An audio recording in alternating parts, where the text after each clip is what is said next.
मोठी breaking news समोर येते। तृणमूल काँग्रेस पक्ष हा काँग्रेस पक्षात विलीन करण्याचा प्रस्ताव देण्यात आल्याची मोठी बातमी समोर आलेली होती। तर तृणमूल पक्ष काँग्रेसमध्ये विलीन करण्याचा प्रस्तावही होता। काँग्रेस पक्षाने ममता बॅनर्जींना हा प्रस्ताव दिला अशी माहिती समोर आलेली होती। ममता बॅनर्जींना उपाध्यक्षपदाची ऑफर देखील देण्यात आल्याची माहिती मिळते।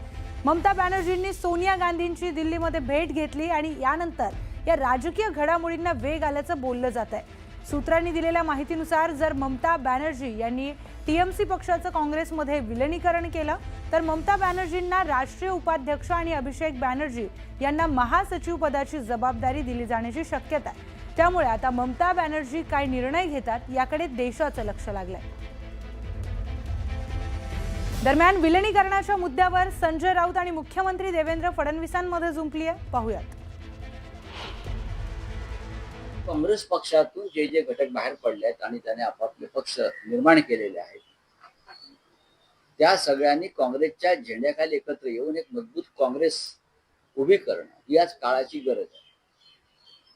मी नावं घेतली, मग तृणमूल काँग्रेस असेल, महाराष्ट्रामध्ये राष्ट्रवादी काँग्रेस पक्ष असेल, मी तर असे म्हटलं होतं की अजित पवार गटात विलीन होण्यापेक्षा काँग्रेसमध्ये विलीन व्हा। मला अजून राऊत का विलीन झाले नाहीत हे समजलेलं नाही। त्यांनी त्यांच्या विलीनीकरणाचा मुहूर्त काढावा, इतरांचा मुहूर्त कशाकरता काढतात? ते आपले महाराष्ट्रातले नेते आहेत, महाराष्ट्रावर बोलावं, जगभरावर कशाला बोलावं आपण?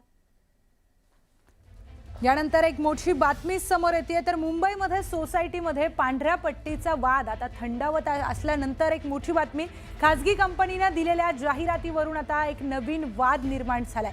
मुंबईमध्ये फक्त गुजराती उमेदवार हवे आहेत अशी एक जाहिरात देण्यात आलेली होती आणि त्या जाहिरातीवरून आता वाद पेटू शकतो।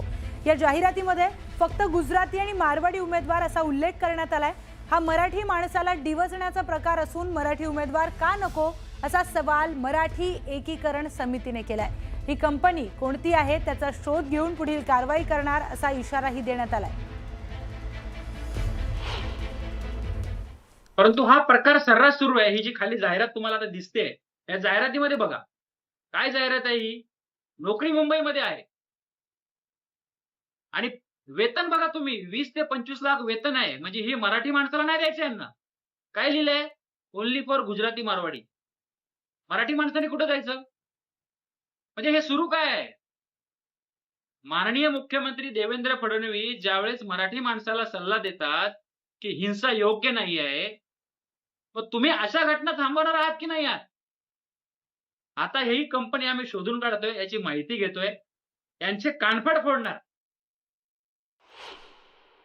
मुंबईतच ह्या नोकऱ्या आहेत, त्यात त्यांनी सांगितलंय की फक्त गुजराती आणि मारवाडी अर्ज करू शकतात। बघू ना कुठल्या कंपन्या आहेत ज्या मराठी आणि मारवाडीच लोकांना घेणार आहेत। उद्या त्या कंपन्या जर चालवायच्या आहेत मुंबईत तर त्यांनी